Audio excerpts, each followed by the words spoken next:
কুষ্টিয়াতে 150টার মতো প্রায় ইটভাটা।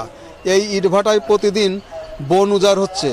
এক পাশে কিছু কয়লা রেখে, শুধুমাত্র এই কয়লাগুলোকে আইওয়াশ হিসাবে রেখে বিভিন্ন ব্যক্তির চোখে ধুলা দেওয়ার জন্যই রাতের আধারে এক একটা চুল্লিতে প্রায় 40 মণ অর্থাৎ 1.6 মেট্রিক টন কাঠ পুড়িয়ে ছারখার করে দেওয়া হচ্ছে। আবার টপ সয়েল, মাটির যে 1.5 ফিট পর্যন্ত টপ সয়েল থাকে, এই টপ সয়েলের উপর নির্ভর করে আমাদের কৃষি ফল ফসলের উৎপাদন হয়, সেই টপ সয়েলকে পুড়িয়ে শেষ করে দেওয়া হচ্ছে। এরপরে কি হচ্ছে, যে সমস্ত জায়গা থেকে মাটি খনন করা হচ্ছে সেগুলো না হচ্ছে পুকুর, না হচ্ছে খাদ, না হচ্ছে বড়পিট, যে কারণে এখানে মাছও হচ্ছে না, কৃষি হচ্ছে না, ফসল হচ্ছে না, শুধুমাত্র ইট পুড়ছে, কি তাও বন উজাড় করে ইট পুরানো হচ্ছে। এই সমস্ত বিষয়ে আমাদেরকে বিভিন্ন সময় আমরা আমাদের সংশ্লিষ্ট কর্তৃপক্ষের সাথে দর কষাকষি করেছি, তাদের সঙ্গে মত বিনিময় করেছি, লিখিত দিয়েছি, কিন্তু কাজের কাজ কিছুই হয়নি।